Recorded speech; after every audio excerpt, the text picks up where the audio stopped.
There is no doubt about the power of teamwork.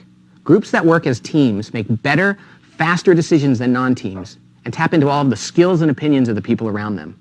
They avoid wasting time and energy because of politics, confusion, and destructive back-channel conflict. They also ensure greater alignment within the organizations they lead because they're on the same page, rowing in the same direction, if you will. So I strongly believe that teamwork is the most untapped competitive advantage in business today. The question, though, is why is it so rare? For all the talk about teamwork and all the attention it supposedly receives, it isn't apparent in most organizations. Why? Well, first, I think the term has been overused and lost much of its meaning, like so many other buzzwords in the corporate world. That's why I like to say that teamwork is not a virtue. It's not motherhood and apple pie. Rather, it's a choice, and a strategic one. It's a purposeful decision that organizations make. Second, people tend to overcomplicate teamwork. The fact is, it's simple. In theory, anyway. Most of us already know what teamwork requires. But in practice, teamwork is indeed difficult. That's because human beings are messy, fallible creatures, and when you put enough of us in a room and ask us to work together, problems will arise. To overcome these problems, teams must be willing to invest significant time and energy and discipline. But few organizations are willing to do that, and so teamwork, in spite of all the talk, remains a rarity. But for those willing to do what it requires, the rewards are great. So let's go ahead and dive into the first dysfunction and begin the process of understanding how to make teamwork a reality in your organization. The first dysfunction of a team is the absence of trust. And while that might sound obvious, it's important to understand that when I say trust, I'm not referring to what I call predictive trust, which is the ability to predict how someone is going to act because you've known them for a long time. In other words, I know Jim well enough to know that if I say this is how he'll react. When I say trust, I'm referring to something that I call vulnerability-based trust. That's the ability of team members to be emotionally vulnerable with one another, but not in a contrived or touchy-feely kind of way. They need to be able to say things like, I was wrong, or I made a mistake, or I need help, or I'm sorry. They have to get comfortable being completely open to one another, buck naked, if you will. Why is this so important? Because teams that have an absence of trust often exhibit the following behaviors. They conceal their weaknesses and mistakes from one another. They hesitate to ask for help or provide constructive feedback. They don't offer help to people outside of their own areas of responsibility. They jump to conclusions about the intentions and aptitudes of others without attempting to clarify them. They fail to recognize and tap into one another's skills and experiences. They waste time and energy managing their behaviors for effect. They hold grudges. And finally, they find reasons to avoid spending time together. Here's an example of how just one of these behaviors can hurt a team. So I worked with an executive team that had this amazing group of executives, and they had all this great technology and money and products and every reason in the world to succeed, but they were struggling. And when I would go to offsite meetings with the team, we would notice that there was something wrong. Another consultant and I would go there. And finally, we started to talk about trust. And at dinner one night, between 2 days of an offsite, they had some wine with dinner, which is the great elixir of truth for many teams. And after a couple glasses of wine, this woman said, let me tell you something, it's been 10 years since I've been married to my husband, and I've barely learned to trust him, so I'm not going to be trusting you guys anytime soon, if ever. We were like, oh. And we started to think about it and realized this was the problem on the team. Because whenever she made a comment during a meeting, whenever she said, this is what I think we should do, nobody bothered challenging her or questioning her, because they knew if they did, she was impossible. She had no chance of being vulnerable. She couldn't say, gee, that's a better idea, or I hadn't thought of that, or maybe I'm wrong, or what do you think? All she would do is defend her position. And as a result, people learned, well, she's not vulnerable.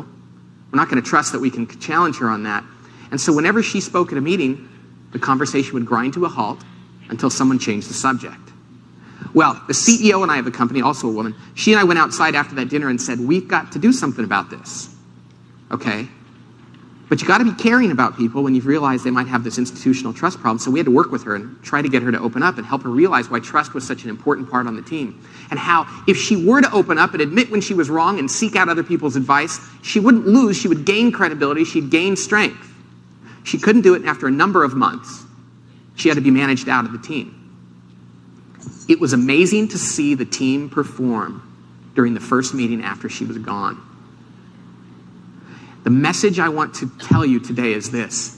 If just one member of a team can't be trusted or can't trust others through vulnerability, not can't be trusted because they're unethical, can't open up and be vulnerable, the entire team suffers. Often when we see a lack of vulnerability, it starts with the leader. Let's listen to a quick story about a leader who struggled with vulnerability and the impact it had on his team. I once worked with an executive, a fairly famous executive. You've probably heard of the guy. He's no longer at the company he was at when I worked with him because they had such a trust problem on their executive team. And even though business magazines will write that the company struggled because of some strategic error they made or a decision they made, the truth of the matter is the reason why the company struggled was because they had no trust on the executive level. And here's why. Here's an example of why. It started with the leader. I was working with the head of human resources at this company, and we convinced this CEO that he needed to do 360 feedback because people had a lot to say. They weren't saying it to him. So he said, sure, I'll do it. So they did 360-degree feedback, and then a couple months went by, and he still hadn't shared his results with them. So the head of human resources convinced this guy, it's time for you to go over the results with your team. He said, okay. And then he reluctantly allowed me to come as an outside consultant. So he stood up in front of the team, and he opened up his results, and he said, okay, it says here that my weakest areas are, first of all, it says I don't listen very well. Gee, I thought I was a pretty good listener. What do you guys think? And to a person, this is the truth, to a person they went around the table and, oh yeah, I think you're a good listener. Yeah, I do too. Oh yeah, you're a really good listener. Yeah, you are. True story, I'm not making it up. He's like, yeah, that's what I thought too. Okay, good. I promise you, I'm not making this up. Next one, it says here that I could afford to give more praise. I thought I'd gotten better at that. What do you guys think? Yeah, I think you've gotten really good at it. Yeah, me too. They went around the table. He's like, okay, good. So I was sitting in the back of the room going, okay, moment of truth for me. Here's where I lose a client. And so I rolled my chair up to the conference table. Eek, eek. I was like, excuse me, but you guys here in this room, you're the only people who filled this out. So, I mean, somebody wrote this stuff down. It was kind of quiet. Then the head of marketing bravely raised his hand and said, well, I'll admit it. I think that you could praise me more and my team. We feel like we never hear anything unless we've screwed up. Very uncomfortable. The head lawyer said, not me, I think you give great praise. Everybody else said, me too. And he was like, oh, I'm dying. They just killed the guy.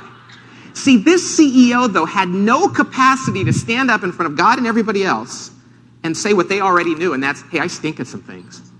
I know I'm bad at these. I try, and I'm still bad, and I need your help. I'm sorry, but I really am bad at this stuff.